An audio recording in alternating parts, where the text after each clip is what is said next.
वैभव सूर्यवंशी को इंग्लैंड के ले जाना और वैभव सूर्यवंशी को इंग्लैंड में ना खिलाना और खिलाना ये बिल्कुल अलग डिसीजंस हैं। और मुझे लगता है कि इसी डिफरेंस को समझना सबसे ज़रूरी है। सबसे पहले इंग्लैंड T20 क्रिकेट के लिए दुनिया का अच्छा कंडीशन है। वाइड बॉल थोड़ी देर रुक के स्विंग करती है, बाउंड्रीज इतना इंडिया जितनी छोटी नहीं होती है और बॉलर स्पेस और बाउंस दोनों यूज़ करते हैं। जो शॉट्स IPL में आसानी से 6 बन जाते हैं, वहीं इंग्लैंड में थोड़ा सा डीप फील्डर के हाथ में जाने के चांसेस रहते हैं। इसलिए सिर्फ टैलेंट इनफ नहीं होता है, अडाप्टेशन भी उतनी ही इंपॉर्टेंट होती है। अब सवाल ये है कि इंग्लैंड के बेंच पर बैठाना सही है या नहीं है वैभव को, ये अब इसमें कई सारी राय हैं। एक्सपर्ट्स भी इस बात पर डिवाइडेड हैं। रवि शास्त्री का मानना है कि अगर आप इतनी कम एज में अगर आप किसी प्लेयर को स्क्वाड तक ले आए हो तो उससे कम आयरलैंड या इंग्लैंड के किसी मैच में अपॉर्चुनिटी देनी चाहिए थी, वरना उसको सिर्फ ड्रेसिंग रूम में एक्सपीरियंस देने का लॉजिक अधूरा लगता है।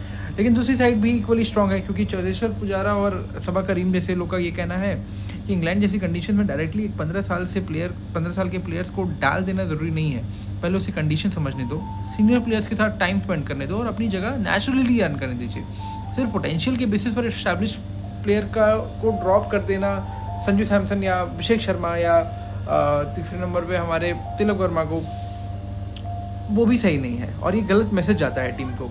और ऑनेस्टली मुझे लगता है दोनों आर्गुमेंट्स में लॉजिक है, क्योंकि अगर वैभव को हर मैच पर ही बैठाना था तो फिर आइलैंड सीरीज़ उसके लिए डेब्यू के लिए ज़्यादा सूटेबल प्लेटफॉर्म थी। वहाँ प्रेशर कंपैरेटिवली कम था, इंग्लैंड में एक्सपेक्टेशन भी ज़्यादा है और अपोजिशन भी स्ट्रॉन्ग है। रवि शास्त्री का जो क्रिटिसिज्म है इसी पॉइंट को हाईलाइट करता है। लेकिन अगर आप इंग्लैंड की पहले T20 को देखेंगे तो इंडिया ने वही कॉम्बिनेशन उतारा जिसने वर्ल्ड कप जीता था। कैप्टन श्रेयस अय्यर ने भी बहुत क्लियरली ये बात कही थी कि मैनेजमेंट उन्हीं प्लेयर्स को बैक करना चाहती है जिन्होंने टूर्नामेंट जिताया है। और ये भी एक वैलिड पॉइंट है कि क्रिकेटिंग फिलॉसफी में कि हर सीरीज़ के बाद आप टीम को तोड़ देना भी लॉन्ग टर्म प्लानिंग नहीं होती है। सुनील गावस्कर ने बड़ी अच्छी बात कही और इंटरेस्टिंग बात कही कि उनका कहना ये था कि डेब्यू को बहुत ज़्यादा डिले भी नहीं करना चाहिए, क्योंकि जितना आप वेट बढ़ाएंगे उतनी ही एक्सपेक्टेशन बढ़ेगी उस प्लेयर के ऊपर। और जब प्लेयर इतना छोटा हो तो कैसे वो उस बर्डन को झेलेगा या कैसे उस चीज़ को डील करेगा, ये बड़ा सवाल है। और जब फाइनली वो डेब्यू करेगा प्रेशर नेचुरली डबल हो चुका होगा उसके ऊपर। सोशल मीडिया पर भी दो कैंप्स डिवाइडेड हैं। एक ग्रुप का कहना है कि वैभव जैसा जनरेशनल टैलेंट बेंच पर बैठना के लिए नहीं है।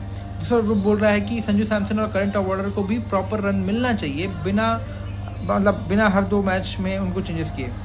मेरे हिसाब से सही अप्रोच बीच का है। वैभव को परमानेंटली बेंच पर रखना उसके डेवलपमेंट के लिए सही नहीं है, लेकिन उसको सिर्फ हाइप की वजह से हर मैच खिला देना भी उतना ही गलत है।